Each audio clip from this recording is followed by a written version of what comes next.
अस्सलाम वालेकुम। फ़ारसी कोर्स के इस लेक्चर में आज हम माज़ी मुतलक के बारे में जानेंगे। माज़ी मुतलक क्या है और इसके बनाने का कानून क्या है, कायदा क्या है। माज़ी का माना तो आप जानते होंगे, गुज़रे हुए ज़माने को कहते हैं। आता है याद मुझको गुज़रा हुआ ज़माना, याद माज़ी अज़ाब है या रब, या माज़ी की गलतियाँ, और इस तरह से हम इस लफ्ज़ को आम इस्तेमाल में देखते हैं। माज़ी गुज़रा हुआ ज़माना। माज़ी मुतलक का क्या माना है? मुतलक का लफ्ज़, इसका आप आसान सा माना समझ लें, सादा। माज़ी मुतलक, सादा माज़ी, गैर मशरूत माज़ी।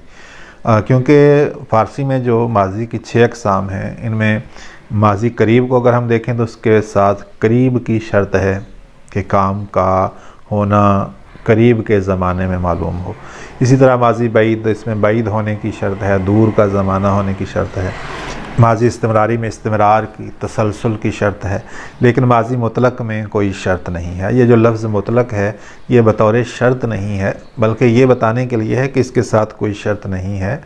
ये गैर मशरूत माज़ी है, सादा माज़ी है। अब फ़ारसी में ये किस तरीके से माज़ी मुतलक बनाया जाता है? ये सादा माज़ी है। इसके बनाने का तरीका भी बहुत सादा है। हमने मसादर की अलामतों वाले सबक में पढ़ा है कि मस्दर के आखिर में नून होता है और उस नून से पहले ते या दाल होता है, दाल से पहला हर्फ साकिन होता है। मुख्तलिफ हमने मस्दर का तलफ़ुज़ दुरुस्त करने के लिए अलामतें पढ़ी हैं। जिन दोस्तों ने नहीं देखा वो इससे पहले वाला लेक्चर देख लें। तो मस्दर के आखिर में आने वाला जो नून है, उसे अगर हम हटा देते हैं और उससे पहले हर्फ को साकिन कर देते हैं तो ये माज़ी मुतलक का सीगा बन जाता है। अब हमने जब नून हटा दिया तो पीछे जो ते या दाल उससे पहले था, उस पर ज़बर होगा, उसे भी हम साकिन कर देंगे, क्योंकि हमारे यहाँ उर्दू और फ़ारसी में किसी भी लफ्ज़ का आखिरी हर्फ जो है उस पर ज़बर या ज़ेर या पेश नहीं पढ़ा जाता, उसे साकिन पढ़ा जाता है। तो वो साकिन हो जाएगा, ठीक है। और उससे पहले जो साकिन है वो साकिन ही रहेगा, उस पर हमने ज़बर नहीं देना, ठीक है। जैसे मिसाल के तौर पे हम एक मस्दर लेते हैं, आमदन। आमदन का मतलब आना, इसका हमने नून हटा दिया, बाकी बचा आमद। इसे हम आमद नहीं पढ़ेंगे। आमद एक अलग लफ्ज़ है, वो इस्म है, बतौर इस्म इस्तेमाल होता है। जैसे शायरों को आमद होती है, किसी मज़मून का, किसी ख़याल का, किसी के दिल पर, किसी के ज़हन पर वारिद हो जाना, इसे वो आमद का लफ्ज़ बोलते हैं। तो आमद जो है वो और लफ्ज़ है। ये माज़ी मुतलक का जो सीगा बनेगा ये आमद बनेगा, इसमें मीम साकिन होगा। इसी तरह रफ्तन, जाना है, तो इससे हम नून हटा दें तो बाकी बचेगा रफ्त। ते भी साकिन हो जाएगा, आखिरी हर्फ मुतहर्रिक नहीं पढ़ा जाता, साकिन हो जाएगा रफ्त। ये बिल्कुल आसान तरीका है माज़ी मुतलक के बनने का। और ये जो पहला सीगा बनता है ये माज़ी मुतलक का वाहिद गायब का सीगा बनता है। माज़ी में फ़ारसी में कुल 6 ही सीगे होते हैं, और शायद ये सबसे कम सीगे हैं किसी ज़बान में, वरना उर्दू में 12 सीगे होते हैं, अरबी में 14 सीगे होते हैं। तो मस्दर से बराह रास्त बनने वाला सीगा वाहिद गायब का सीगा होता है। किसी भी फ़ेल को बनाते हुए जब हम कायदे को लागू करते हैं तो पहला सीगा वाहिद गायब ही का बनता है, सिवाय अमर के और नहीं के, इनमें वाहिद हाजिर का सीगा बनता है, ठीक है। बाकी अफ़ाल में जब हम कोई कायदा लागू करते हैं फ़ेल को बनाने का, तो पहला सीगा हमें वाहिद गायब का हासिल होता है। तो जैसा कि मैंने अर्ज़ की, फ़ारसी में 6 ही सीगे हैं, पहला सीगा उनमें वाहिद गायब का है। वाहिद गायब का मतलब और मफ़हूम इस लफ्ज़ से ज़ाहिर है कि ये सीगा एक शख्स के लिए, एक चीज़ के लिए बोला जाएगा और वो चीज़ मौजूद नहीं होगी, गायब होगी, ठीक है। मौजूद ना होने से मुराद उसे हम मुखातब करके बात नहीं कर रहे। मुमकिन है वो शख्स हमारे पास बैठा हो, लेकिन हम बात इशारा करके कर रहे हों कि ये शख्स यूँ बयान करता है, तो भी ये वाहिद गायब सबर होगा, ठीक है। और मुखातब जब हम किसी को करेंगे वो सीगा उससे बदल जाएगा। तो पहला सीगा जो वाहिद गायब का है, जब ये कानून लागू करने के बाद सीधा बराह रास्त बन जाता है तो इसकी कोई इजाफ़ी इलामत नहीं होती। इजाफ़ी इलामत इसकी नहीं होती तो बाकी जो सीगे हैं उनके साथ थोड़ी सी अलामत लगाने से बाकी सीगे बन जाते हैं। जैसे वाहिद गायब के साथ अगर हम नून और दाल का इजाफ़ा कर दें तो ये जमा गायब का सीगा बन जाता है। ठीक है, जैसे हमने रफ्तन से नून हटाकर रफ्त बनाया, रफ्त बन गया वाहिद गायब, माजी मुतलक का वाहिद गायब। इसका तर्जुमा है वो गया, ठीक है, या वो गई। उर्दू में 2 सीगे हैं और फ़ारसी में 1 सीगा है, यानी उर्दू में हम वो गया और वो गई 2 सीगे इस्तेमाल करते हैं, वाहिद गायब मुअन्नस और वाहिद गायब मुज़क्कर। लेकिन फ़ारसी में दोनों के लिए एक ही लफ्ज़ है। ठीक है, इसीलिए उर्दू के सीगे फ़ारसी से 2 गुना हैं कि मुअन्नस के सीगे अलग हैं, मुज़क्कर के सीगे अलग हैं। फ़ारसी में तानीस और तज़कीर का एक ही सीगा है। रफ्त का मतलब वो गया, रफ्त का मतलब वो गई, दोनों तरह से हम ले सकते हैं। ठीक है, तो ये वाहिद गायब का सीगा बना रफ्त। इसके आगे हमने क्या बढ़ा दिया, नून और दाल। ठीक है, नून साकिन और दाल, और ते को हम ज़बर दे देंगे। ठीक है, तो ये बन जाएगा रफ्तंद। ये जमा गायब का सीगा है, वो गए या वो गईं, एक से ज़्यादा मर्दों के लिए भी औरतों के लिए भी हम यही सीगा इस्तेमाल करेंगे।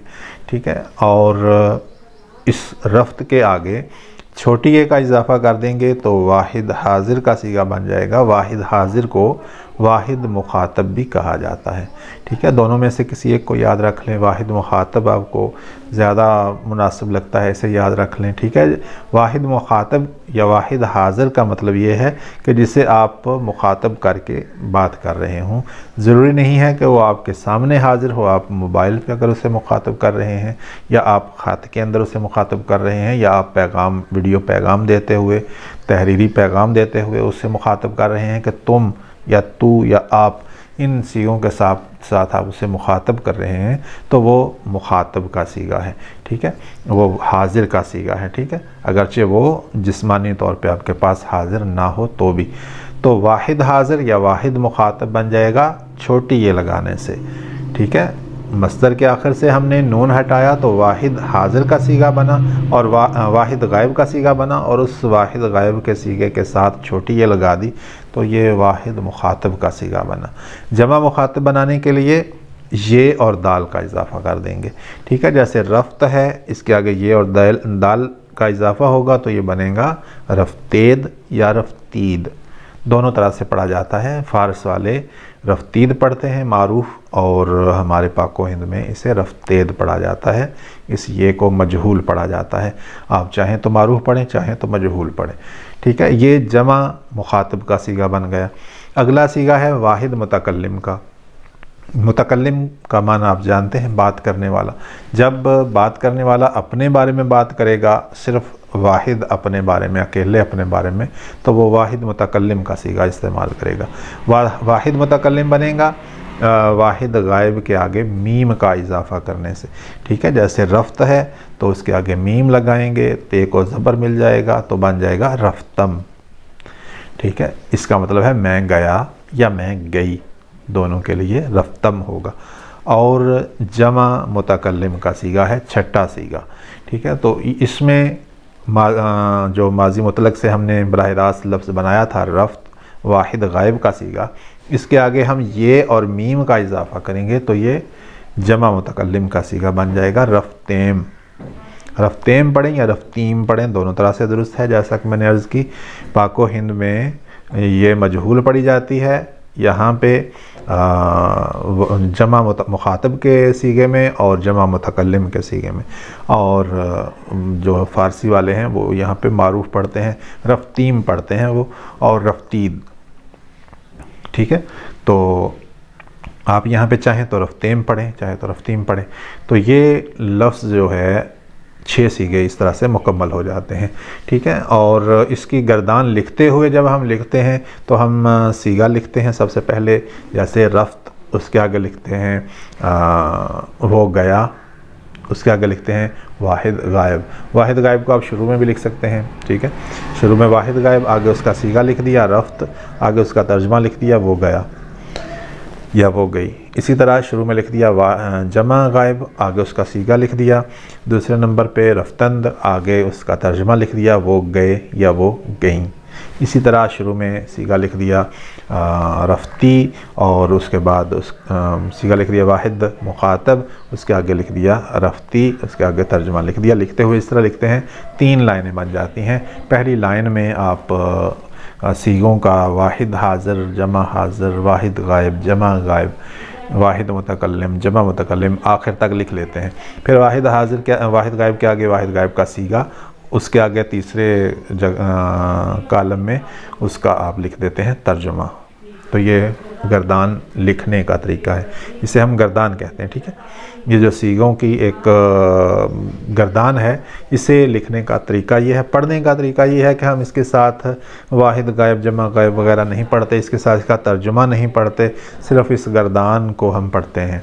लफ्ज़ों को हम पढ़ते हैं जो फ़ारसी के लफ्ज़ हैं। वाहिद गायब का सीगा, जमा गायब, वाहिद वाहिद हाज़िर, जमा हाज़िर, वाहिद मुतकल्लिम, जमा मुतकल्लिम, तो इनको हम इकट्ठा पढ़ते हैं। तो ये पढ़ने में गर्दान इस तरह पढ़ते हैं, जैसे मैं पढ़ के सुनाऊं तो रफ्त से रफ्तन से बनेगा रफ्त, रफ्तंद, रफ्ती, रफ्तेद, रफ्तम, रफ्तेम। आमदन से बनेगा आमद, आमदंद, आमदी, आमदेद, आमदम, आमदेम, ठीक है। नविश्तन से बनेगा नविश्त, नविश्तंद, नविश्ती, नविश्तेद, नविश्तम, नविश्तेम, ठीक है। तो इसे हम जितना तेज़ी से याद करेंगे और ज़ुबान के ऊपर वो सीखे खुद बहुत बन जाएंगे, और कोई भी मसदर हमारे सामने आएगा हम एक ही सांस में बड़ी आसानी से इसकी गर्दान जो है वो पढ़ देंगे। जैसे रफ्त, रफ्तम, रफ्ती, रफ्तेद, रफ्तम, रफ्तेम, ठीक है। आमद, आमदन, आमदी, आमदेद, आमदम, आमदेम। तो इस तरह से किसी भी मसदर से हम गर्दानें याद करेंगे। तो जितने मसादिर हम एक सबक में भेजते हैं, 10 मसदर हम एक सबक में पढ़ते हैं, तो इन 10 मसादिर के हर मसदर से गर्दानें जो हैं वो आप अपने तौर पे बनाएंगे, ठीक है। हर मसदर से आप गर्दानें पढ़ेंगे माजी मुतलक की, और इसके बाद जब हम माजी की दीगर अक़साम पढ़ेंगे तो उनकी गर्दानें भी आप उनके साथ साथ पढ़ते जाएंगे, ठीक है। और इनका तर्जुमा आप याद रखेंगे। मुतलक जो माजी मुतलक है, इसमें फ़ारसी में भी इसके साथ कोई शर्त नहीं है, कोई इजाफ़ी लफ्ज़ नहीं है। मुतलक सिर्फ़ ये बताने के लिए है कि ये सिर्फ़ माजी है, और इसका तर्जुमा करते हुए भी ये बिल्कुल सादा है। जैसे रफ्त का तर्जुमा हमने किया वो गया, ठीक है। आगे ना है लगेगा, ना था लगेगा, ना कोई और लगेगा। माजी करीब में है लगता है, माजी बईद में था लगता है, और माजी इस्तमरारी में होगा लगता है, वो गया होगा, नहीं वो ये लगता है माजी एहतमाली में वो गया होगा, ठीक है। तो इस तरह से माजी मुतलक के अंदर आगे कुछ भी नहीं लगेगा, सादा माजी है। ये इसका तर्जुमा होगा वो गया। आमद वो आया, ठीक है। आमदंद वो आए, ठीक है। आए हैं या आए थे नहीं कहेंगे इस माजी मुतलक का तर्जुमा करते हुए, ठीक है। तो ये चीज़ें दोनों सूरतों में आप याद रखेंगे, इनकी अलामतें, तो आपके लिए फ़ायदा होगा। फ़ारसी का जो माजी मुतलक है उसमें अलामत क्या होगी, उसको पहचानने का तरीका क्या है। जब उसका तर्जुमा लिखा हुआ हो तो फिर पहचानने का तरीका क्या है कि ये माजी मुतलक ही है या माजी करीब है, माजी बाइद है या कोई और किस्म है, ठीक है। तो ये अलामतें आपको उर्दू में भी याद रखनी है, उर्दू तर्जमे की अलामतें, और आपको ये फ़ारसी में भी याद रखनी है कि फ़ारसी में जो माजी की अक़साम हैं, हर किस्म को दूसरी किस्म से अलग कैसे हम पहचान सकते हैं, ठीक है। तो आज का सबक इतना ही। वीडियो को लाइक और शेयर कीजिएगा, चैनल को सब्सक्राइब कर दीजिएगा। अस्सलाम वालेकुम।